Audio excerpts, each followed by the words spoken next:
Welcome to the Construction Disruption Podcast, where we uncover the future of design, building, and remodeling.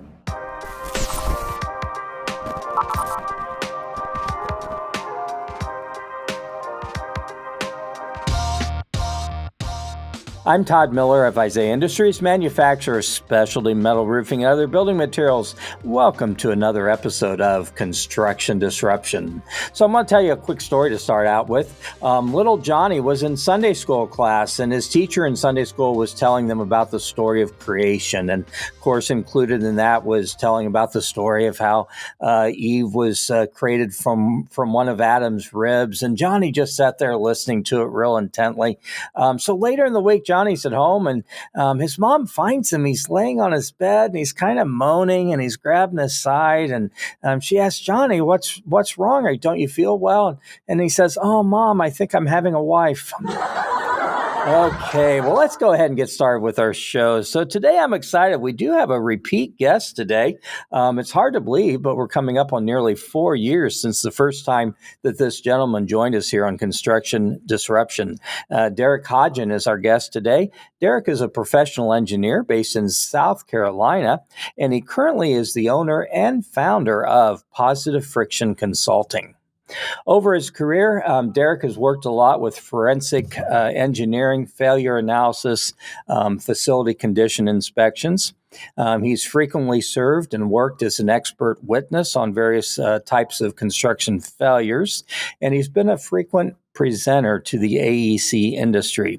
And since the last time we spoke, Derek's had a lot of changes in his life. He's gone on to new stages, and one of those includes his recent publication of his book, More Than 100 Ways to Build Better, a Contractor's Field Guide to Better Practices. Derek, it was a blast having you on the show several years ago. Looking forward to today's conversation as well. Just to remind our audience, we are doing our challenge words. So each one of us has been challenged to work some sort of unique word or phrase into the conversation. And at the end of the show, we'll tell you, our audience, whether we were successful working in those words or not. So Derek, welcome back to Construction Disruption. Thanks. I appreciate you having me back. Well, it's good. You were a great guest, and you and I have known each other a lot of years, and I always enjoy talking to you, and it's always very informative. But I think it's interesting. Your life has taken on some changes since the last time you were on the show. You tell me you're retired, but then you also tell me all the projects you're still involved with, and doesn't sound very retired to me. But tell us about some of those changes. Well, I guess the term retirement, from a forensic engineering standpoint, just means I stopped accepting new cases in October of 2023, which was actually the 20-year anniversary of our company, Construction Science and Engineering. So I got to retire from the company that I created, and I have a finite list of projects that I'm still consulting on. When you're retained as an expert witness, you're retained as an individual, not as a company. So I still have numerous cases that I'm named as the expert where I'll serve those clients until these cases are resolved. But when I stopped taking cases, I had over 100 on the books. Wow. And now I have, I think, less than 30. So it's I'm working toward the having nothing on my plate, but it's a slow process. I have to imagine some of those cases can go on for years, especially if it's a bigger project or something. Is that true? Yeah, absolutely. Yeah, some of the cases I'm involved with are very large cases that will take at least another year or so, I imagine. So in your spare time, you've written this book, which I just think is extremely cool. I just got a copy of it yesterday, and I've started going through it. There is so much valuable content in here, especially for someone in the construction industry. As you describe it, the purpose of the book is to equip contractors with more or less a quick reference guide to the do's and don'ts of construction that you have learned over your 30 or so year career. You have topics in there like bidding projects, site work and drainage, foundations, walls, roofs, windows, cladding, decks, all kinds of things.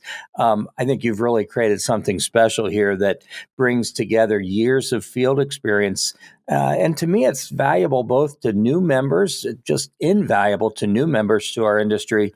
But there's a lot of good stuff in here for grizzled veterans as well. So tell us a little bit about what your goal was with the book. Well, I remember when I first had the idea about the book, I was standing at a project in Charleston, South Carolina, and I felt like I just was looking at the same things that I continue to keep looking at over and over. And so it just occurred to me that somebody needs to teach contractors about some basic stuff that they need to get right, and partly to stay out of litigation. I mean, not just to build a more durable building, but just to stay out of trouble, because there are experts out there that work for owners or plaintiffs that will find these issues repeated. And if they're not careful, they'll end up as a defendant in a lawsuit. So I felt like that was my first kind of thought about the book. That if I could just teach them some of these things that we see so many times that get people into litigation, I could help with that process. But then it occurs to me that, as you described, from the foundation up to the roof and everything in between, there's certain details that we have trouble sometimes getting right. And whether it causes litigation or not, it could cause a durability issue or a safety issue. And so I was naive, thinking that, well, I'm going to just put this book together, and it shouldn't be more than a few months or a year process, and I'll get it published, and it'll be a reasonably priced, inexpensive book that I can get out there and pass this information on. And then 8 years later, I crossed the finish line with the book, and it ended up being much more substantial and just. As you described it, it's a durable field guide. And here's the finished version of it, but it's made with 15 mil rigid vinyl cover and back, and then 8 mil vinyl pages. So you can drop it in the mud puddle, and you can kick it. And it's very durable to be used by contractors in the field. Well, it's a great looking book, no doubt about it. As you were talking there a second ago, made me think of something that I just ran across this morning. So my father built our family's home back in the early 70s. And built it pretty much himself. He was working full time and building a home in the evenings. And he was always, of course, this was before the days of YouTube, but Dad, being an engineer, always managed to figure these things out. But it was interesting. This morning, I saw in the news that there was actually a fire in that house. My parents haven't lived in it in about 25 years. And there was a fire in that house that actually originated. So one of the things he did in that house that was a little bit unique was we had electric heat in the ceilings with radiant heated cable in the ceilings. And it was actually great heat for the home. I mean, of course, it was electric, maybe a little more expensive. But they're saying that this fire originated in the attic and apparently had something to do with that electric heat cable. Of course, here it is 50 years later, but that kind of hit home with me, thinking, okay, that's work my father put in there. Now, I have no idea what may have happened since then. Obviously there's insulation, there may be critters in that attic for all I know. But still, kind of hit home with me. These things that we do have ongoing impact, that's for sure. Well, it's pretty impressive, though, to have a 50-year effective service life. I mean, to put it in perspective, yeah, as a expert witness, most of my cases are involving homes or buildings that are 8 years old or less because of the statute of repose in the state of South Carolina. And so, I mean, it's just as sad that we don't build things well enough to get past the 8-year mark before showing signs of distress or non-performance. Yeah, it really is. That is interesting. No, and that thought me too. I was thinking, gee whiz, I can't believe it's been 50 years since we built that house. And I say I probably was more of an annoyance than a help most of the time. But yeah, I mean, that is an awfully good service life as well. I agree. So the book you've written, like you kind of described and you showed us there, it really has been designed as a in the use field guide, and you've got specific topics, and I think you do a great job of kind of the end of every section. You just distill it down to information as far as things to do, things to not do, and things that maybe you could do, but you need to be cautious about it. Kind of tell us a little bit how you see the book being used. I mean, did you write it more for folks who were newer to the AEC industry, or really for anybody? I'm hoping it would be useful for everybody. I mean, even seasoned contractors that have purchased the book and read it have commented very favorably about, some of the things that were just great reminders, to them about certain details and things that they are excited to share with their crews. And so the intent was to have it in the field. I'm trying to work right now with a tool belt manufacturer to have a pouch made for the book so that you can clip the book on your tool belt and have it in the field with you and be able to have a quick reference. One thing that struck me as I was writing the book was that I don't know as much about contracts as I know about roofs. And early on in my development of the book, I had this illusion that all the chapters needed to be kind of balanced and well developed with, the top 10 or something in each chapter. And then I got over that and realized that, I can give, 6 good things about contracts, that would be beneficial for contractors, but I could give 20, or more good ideas about roofs. And it doesn't matter, to have this, balance. So I got over that hump and retitled the book just more than 100 ways. And I ended up having to whittle down at the time from about 140 down to the current 109 better practices that are in the book. But I'm hoping it'll be used in the field by contractors, and just it would apply to everybody. It doesn't matter how if you're a beginner contractor or a seasoned contractor. I think there's something in there for everybody. Sure. No, I agree. And I, as you're talking, I could see this something else for your spare time these days. I could see this turning into a podcast, actually, Right. where you started to talk about it, and guys could listen to it in their truck as well and get some education that way. So I know you've always been really passionate about working with younger folks and education and bring them up. And so one of your visions of this is also as this book being used as an educational textbook. Is that correct? Tell us a little bit about that. Well, pretty quickly after releasing the book from the contractor version, because it's so robust in its construction, it costs $149, which is a lot more than I originally thought it would cost. I had this idea to be like a $30 or $40 book, but after going through all the materials selection and the actual construction of the book, that's what it ended up costing. So obviously, some of my friends reminded me of how many books are on my shelf that I love that cost the same or more. I have an extensive library that's filled with books. I'm a book junkie myself. So, but I did get a pretty quick response to, could we get the same information in a normal book that doesn't cost as much?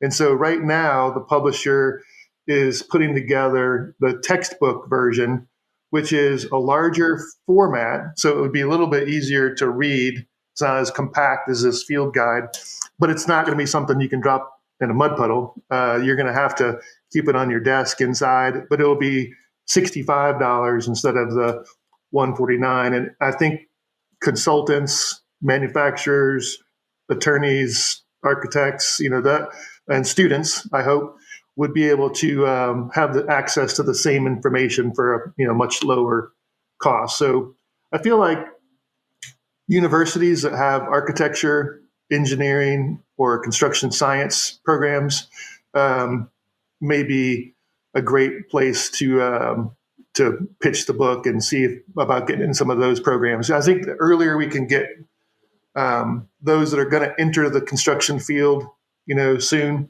this type of information that's not taught anywhere else would be a huge benefit. Well, one of the ways I can see it also being used is by manufacturers such as ourselves using it as a gift to people in the field. I mean, maybe a Christmas gift or, Right. whatever, just something that you can give folks that's going to be extremely valuable to them. So I'm kind of excited about that prospect as well. I've had the same response from large law firms that do defense work for Oh, contractors. wow. They say, "Hey, we should probably be giving these to our clients, so Yeah. that we can have less." But of course, they don't want to have them, do everything perfectly. Then they would not have business.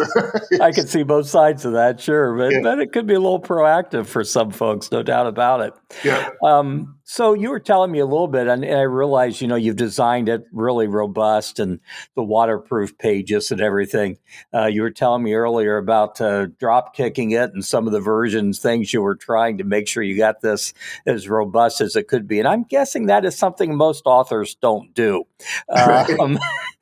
Tell us a little bit about, what that process was. Well, I guess, from the outset, because the book is so much about building better, I felt it was really, really important that the book follow the same advice. Oh, I that's can't have a cool. book that talks about durability and have something that's going to fall apart in the field.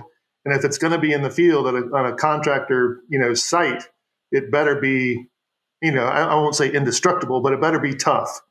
And so I had these iterations where they would give me the book.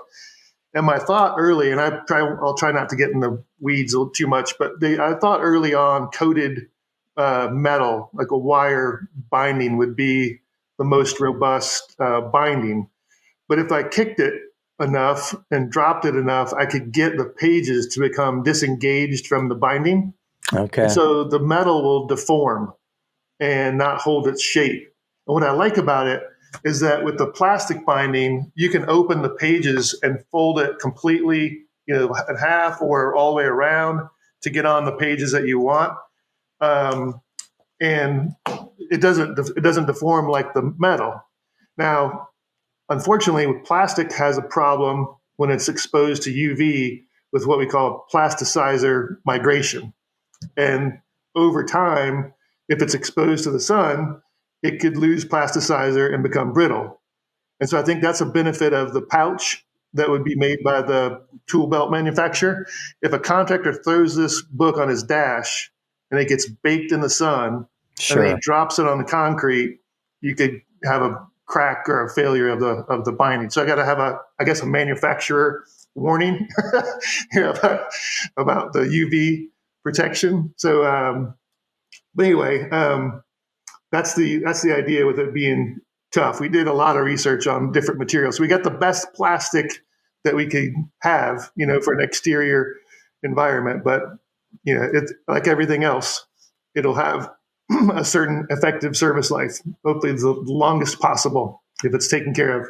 Well, it certainly sounds like you've thought of everything, and I love it. To me, it's easy to read. The print is large, and I don't have to put eye drops in order to read it or something. I mean, I think you've done a really nice job with it, and it just has a cool look and feel to it as far as something that a contractor would feel comfortable using. Yeah. I think there's a little bit of something that contractors sometimes want to be the ones with the answers, not the ones looking for the answers. Yeah. But having this as an actual field guide for them, I think is fantastic. Anything, beyond the book, any of our listeners out there who maybe are younger or newer to this industry, any words of advice for them generally along their career paths and so forth? This is still about the book, but the one thing I tried to include, I'll tell you the part that was difficult for me, Todd, was writing the book, but not teaching about all these issues, because I was trying to write to the contractors and tell them what to do and what not to do. And as you discussed earlier, there's kind of a symbol system of a red X, like don't do this, a green check mark, like this is a good idea, or a yellow caution hand, like you can do this, but proceed with caution. So it's a very simply laid out message for contractors. But at the very end of each chapter, I have two things. One is I have a list of all the things I just told you about whatever the subject is, if it's foundations or exterior walls or roofs. Here's all the good ideas, because I don't have any illusion that every project is going to be able to incorporate all these best practices. But I felt like if I gave a checklist, at least contractors could look as a quick reference to see what are the things that we can incorporate easily into this project to make our project better. And so some things might be a slam dunk and some things might, be a little bit more difficult or cost money to incorporate, but at least they've got the list and they can decide for themselves, here's how we can make our project better. But the second part, which is more answering your question, is because I didn't get the opportunity in the book to teach about why all these things are important, I have a suggested reading list.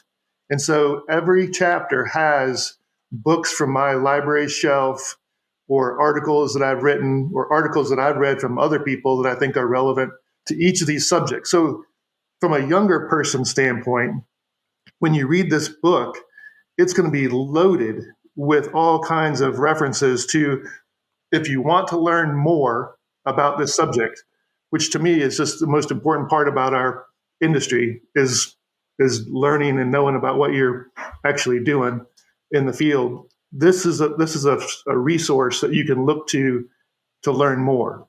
And so I think that's going to be a really great asset for younger professionals. Well, I agree with you, and I think the way you've designed it kind of sets up that curiosity for folks who may want to learn more. And one of the things I find sometimes, and I don't know, I guess I could blame this on younger generation, but maybe it's a phase we all go through. But I find that people aren't real curious a lot of times anymore. They kind of just want to be told what to do, and they don't want to necessarily go beyond that and learn more. And I think your book really cultivates that desire to learn more and to be curious a little bit about things. So I was just looking at the section you've got on value engineering, the dreaded value engineering. But your caution on that is, and I think this is really interesting to a contractor, beware of value engineering that may jeopardize your ability to do the job well, or that may affect your work in some way. And I think that's great, spot on advice. Well, tell us a little bit, how can folks go about buying a copy of the book right now? Well, the easiest way is probably through our website, which is just positivefrictionllc.com. And I can certainly provide you a link or a QR code or whatever we need for that purpose. But that's the easiest way. My daughter, Marley, is the one who manages that site. And when people order a book, she's the one who ships the book from our distribution center, which is her garage in Summerville, South Carolina, where we got the books. And I'm at the world headquarters of Positive Friction in Westminster, South Carolina. So I have some walk-in customers occasionally, that will buy a book locally, but most of the sales have been through our website. It is on Amazon, but probably less preferable going through them. So they take their cut, and believe it or not, even at the price, you don't get a big cut. I did the depressing business math recently, where 1 hour of my time as an expert witness equals about selling 13 books. Wow. So it's certainly not about the money. It's all about trying to spread the word about building better. Well, and I think that's awesome when you have the kind of experience you do, which, your experience, especially with forensic and failure analysis, is really sets you apart and unique in the industry. So no one better than you to go out and collect this information or put forth this information. So I'm curious, though, you're still out there. You said you're still working on some projects. Anything you have learned recently on a project that maybe was something you hadn't known for years? Are you still learning, I guess, is what I'm curious about. Absolutely. I mean, I think that's one of the greatest things about my career has just been that continuous ability to learn, and someone else, paying you to dig deeper into these subjects and learn things that you might not otherwise. As a traditional engineer, kind of like contractors, you're subjected to a budget and a schedule. I'm not saying that I'm not subjected to budgets and schedules, but from a forensic standpoint, you get a lot more flexibility to dive into subjects deeper, learn about the code, how different changes came about, look at standards and testing protocols and how products were developed, and where the missing link was, or trying to solve a puzzle. And it's just been a blast. And I guess from a recent learning experience, I wish I could think of one about roofs for you, Todd, but the one that I came across recently was understanding that we still are messing up window installations. We had a problem with nailing flange windows, and the manufacturers would talk about sealing all four sides behind the nailing flange window, which is not a good idea. The sill needs to drain water when the window leaks. And one of the things the book will tell you is all windows leak. So you just plan for that. But what I didn't realize was that we're also still, so we figured it out at the sill we stopped saying just put the seal in at the sill. We had problems with self-adhered flashing manufacturers saying to put the tape over the sill nailing flange. That serves the same purpose, to dam the water and cause a problem. So we don't want to do that. We figured that out, but now we're doing the same problem at the head of windows. We're putting self-adhered flashing tape across the head of a window.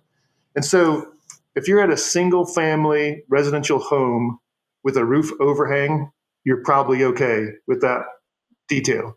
If you are on a mid-rise wood frame building with no roof overhang and you proceed to put self-adhered flashing tape, sometimes required by the architect's specs or by a manufacturer's instructions, you are assuming that no water is going to penetrate the wall above that window and get behind your WRB. And that's just not a good assumption. And so I've got this case that I recently was looking at the rot at the head of the window, and they think they're doing a great job because they're just totally sealing the window up with the self-adhered flashing tape. But what they're doing is they're damming all the water that penetrates the wall above that point at the head of that window. Water is penetrating inside the unit, and it's rotting the OSB wall sheathing above. But we think we're following instructions, but we're just not thinking from a building standpoint how it's going to perform long term. So that's definitely something we need to do better with. Yeah. Well, it kind of reminds me a little bit what you were saying there. So a lot of times, when I'm looking at a pitched roof failure, I will find people in there trying to troubleshoot, and they're just looking at the area of where the problem is. And I'm always like, okay, you have to start at the top of the roof above this and work your way down in order to find out, what really has happened here. So very interesting. So I know that another labor of love for you that you've embarked on here recently is remodeling a house down on Roatan, where you like to dive. Tell us a little bit about that and what sort of work you're getting yourself into there. Well, when I talked to you last, I had a contract on a house that we were anticipating buying. The good news, I guess, is I have a really good engineer / home inspector in Roatan that looked at it and found more projects than I was ready to embark on. I was all ready to do the roof, do some railings, do some interior remodeling, and it was going to be fun. But I'll just say the extent of the issues were much greater than we were looking to spend our time on. We closed on a house earlier this week that is like the opposite. It's small and new. Oh, wow. It does have a metal roof, but it does not need a new metal roof. It's the metal roof there is fine. So my projects are more fun projects, right? Like cosmetic and doing some porch, enclosure, some stairs, expanding my deck a little bit, and planting some fruit trees. You can grow anything down there. You can do all kinds of different fruits and nuts and So there'll be some projects, but they won't be nearly as extensive. We'll get to mix in some fun time as well. Well, I think I'm happy for you on that. That sounds a whole lot more relaxing and something you can do at your own pace rather than got to get this done. Yeah. That's good. Yeah. Well, thank you so much, Derek. This has been a great discussion. We're close to wrapping up what we kind of call the business end of things. Is there anything we haven't covered yet that you wanted to be sure to share with our audience? I am also working on the Spanish version of this book. And so I tried at first to find, 4 or 5 Spanish speaking colleagues in the construction business to review. So you can hit a button on Microsoft Word and it'll do a complete translation. And, not knowing Spanish well, it looked very comprehensive. And it's like, wow, this really seems like it's close. And the initial feedback that I got from Spanish speaking colleagues was it is pretty close, but it's not exactly, there's some issues that I've got to have tweaked to make sure it's okay. Things were not getting, done with my friends doing the review. So I've now engaged a service that will help me get across the finish line. So I think it'd be awesome to have both versions in the field. So there's the English speaking, supervisor, and they're going to install a metal roof or they're going to install a window. And they say, let's look at this page together. And they're both going to have the same information that they can share. Because my experience, and I'm not saying this is everybody's experience, but my experience is most, even high-end contractors, there will be an English-speaking person that is the representative for the team that communicates with the English-speaking, owner or superintendent, the person running the show for the contractor. But clearly, based on my experiences, there's some things that are lost in the translation, either that they don't know any better or they're just not provided sufficient information to do the work well. And so I think this is really going to be a helpful tool to bridge that gap where they can both have the same information and it could be, shared at the same time. Instead of that game you used to play with, you'd tell somebody something, then telephone game. There's got to be something lost in the translation between that initial conversation and the person swinging the hammer. So I think this book, having both versions, will be very, very helpful. Well, great, Derek. This has been great talking to you. Before we close out, though, I have to ask if you're willing to participate in something we call our rapid fire questions. So these are 7 questions. Some are serious, some are silly. All you have to do is give us a quick response. Are you up to the challenge of rapid fire? Sure, I'll give it a try. Very good. Well, question number 1, I love this because it kind of fits in with the theme of construction disruption.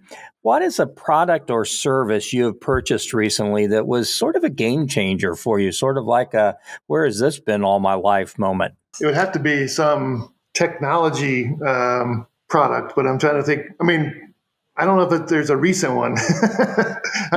GPS, I'm just continue to be amazed about GPS. That's been a game changer, but that's not recent. So yeah, that's a good answer, though. It certainly is. You're right. And it's funny, when the little Garmin units first came out and my sales team wanted them, I was like, I'm not spending money on that. You could carry maps. And I had all these maps, but I had boxes of maps when I did insurance job, and I had to pull off the side of the road and call somebody if I needed to talk to them. So between the cell phone and the GPS in my cell phone, you can get anywhere you want to go anymore. So that's definitely been a game changer, but not so recent. That's cool though. Okay, so what did the 8-year-old Derek want to be when he grew up? Probably a truck driver or a motocross racer. Oh, awesome. You still got that spirit of adventure with your diving and everything. That's cool. Yeah. So question number 3, what is your favorite meal? Oh, man, I've got a bunch of them. But right now it is whole fish with some crusty, spicy coating on it with rice and beans and plantains sitting by the beach in Roatan. That sounds awesome. For 360 Limpuras, which is like $12. Oh my goodness. Yeah. Good deal. Hey, I'll have to join you there sometime. So would you rather have a water balloon fight or a food fight? If I didn't have to clean it up, it'd be a food fight. Really? That's interesting. That sounds like more fun to you. Okay. See, I just think of the cleanup, so I got to go with Right. water balloon. But Well, that's why I clarified the answer. If I had to clean it up, it would be water balloons. Okay, next question. Do you prefer pizza that is cut into pie shapes or into squares? I'm probably a pie-shaped guy. Are you? See, I love squares. I'm kind of weird that way. They all taste the same. Next to last question. Who is someone from history that you'd like to have dinner with, and what is a question you'd ask them? Oh, wow. So there's a few. I mean, Craig Foster is the guy that did this Ocean Change project, that did the Netflix movie, My Octopus Teacher. Yes. I would just love to ask him about his experience, with that film. That's a great movie. Yep. Yeah, I'll stop there. there's several heroes I have. Very good. Well, the last question. This one's a little more philosophical. What would you like to be remembered for at the end of your days, Derek? I think trying to make things better. Trying to improve things and share what I've learned. Yeah. And I think this, is a good step, what we've talked about today. Absolutely. Well, thank you again for your time today, Derek. For anyone who wants to get in touch with you, can you remind them again how to get the book and your website, or any ways to connect with you personally? Well, the website again is positivefrictionllc.com. My cell phone number, if somebody wants to reach out or text me, is 864-650-5037. I think the email address, which I might get wrong, so is on the website. So they can, if they want to leave me a message on the website, I'll be sure and get back in touch with them. Cool. And I know you're active you're on LinkedIn as well, and easy to find there also. So Derek Hodgin. Very good. Yes, sir. So, did you get in your challenge word? I did not. Did not. You had the word biscuit. It's like, what am I supposed to do? Your favorite meal could have been biscuits and gravy, but instead you had to go to the fish at Roatan and everything. You set me up, and I didn't even pay attention. My word was eye drops, which I managed to work into there. That's cool. Have to have eye drops to read the pages. There you go. Well, it's been a great time together, and I encourage everybody very much to check out this book. I think it's going to be absolutely invaluable to folks in AEC. So thank you very much, and thank you for being on the show again, Derek. You bet. Glad to be here. Thank you to our audience for tuning into this episode of Construction Disruption with Derek Hodgin, consulting engineer and author of more than 100 Ways to Build Better. Please watch for future episodes of our podcast. We always have great guests. Don't forget to leave a review, please. And until the next time we're together, keep on challenging, looking for better ways of doing things. Also, we ask you, encourage others, make them smile. Simple things we can do to change the world for others. So God bless and take care. This is Isaiah Industries signing off until the next episode of Construction Disruption. This podcast is produced by Isaiah Industries, manufacturer of specialty metal roofing and other building products.